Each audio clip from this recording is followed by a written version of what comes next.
સમાચાર બનાસકાંઠાથી પ્રાપ્ત થયા છે। બનાસકાંઠાના યુનિવર્સિટી માર્ગ ઉપર પાણી ભરાયા છે। સમાચાર પ્રાપ્ત થયા છે જેમાં યુનિવર્સિટીના રસ્તા પર પાણી ભરાતા લોકો મુશ્કેલીમાં મુકાયા છે। તો માર્ગ ઉપર પાણી ભરાતા લોકોને હાલાકી વેઠવાનો વારો આવ્યો છે, જેના સીધા દ્રશ્યો સામે આવ્યા છે। બાળકો પણ પાણીમાંથી શાળાએ જવા માટે મજબૂર બન્યા છે।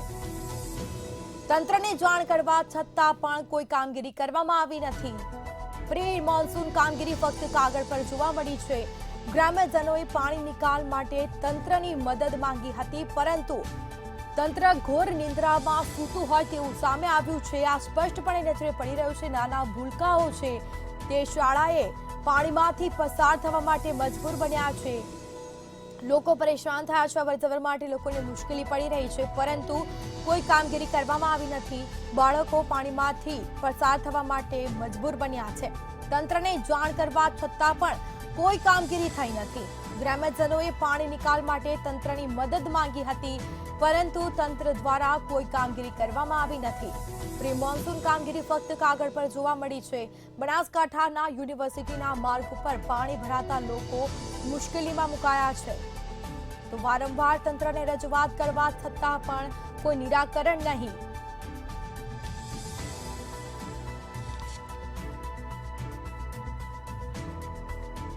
તો વધુ વિગતો સાથે સંવાદદાતા પ્રકાશ ત્રિવેદી ફોનલાઈન પર જોડાઈ ગયા છે। જી, બનાસકાંઠાના યુનિવર્સિટી રસ્તા પર પાણી ભરાયા છે અને લોકોએ રજૂઆત કરી છે, પરંતુ અત્યાર સુધી કોઈ કામગીરી કરવામાં આવી નથી। શું વિગતો?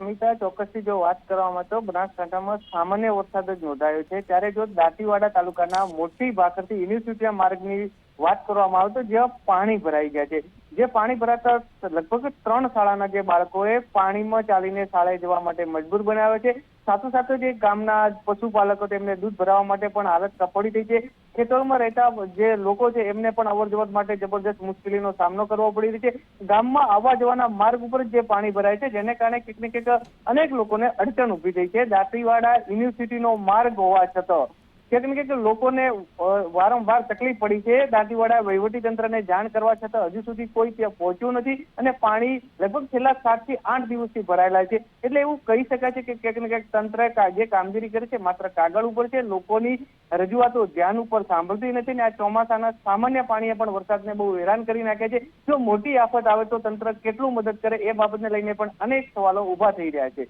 જી સ્મિતા। જી બિલકુલથી તમામ જાણકારી આપવા બદલ આપનો આભાર। તો સામાન્ય જ વરસાદમાં આટલા પાણી ભરાયા છે, તો વધુ વરસાદ ખાબક્યો હોત તો કેવી પરિસ્થિતિ સર્જાઈ હોત તે એક કલ્પના કરી શકાય। બાળકો પાણીમાંથી શાળાએ જવા માટે મજબૂર બન્યા છે। લોકોને અવરજવર માટે મુશ્કેલી પડી રહી છે। મુખ્ય માર્ગ છે જ્યાંથી લોકો અવરજવર કરતા નજરે પડી રહ્યા છે, પરંતુ પાણી ભરાયા છે। લોકોએ તંત્રને રજૂઆત કરી છે, તંત્ર પાસે મદદ માંગી છે, પરંતુ તંત્ર ઘોર નિંદ્રામાં સૂતું છે।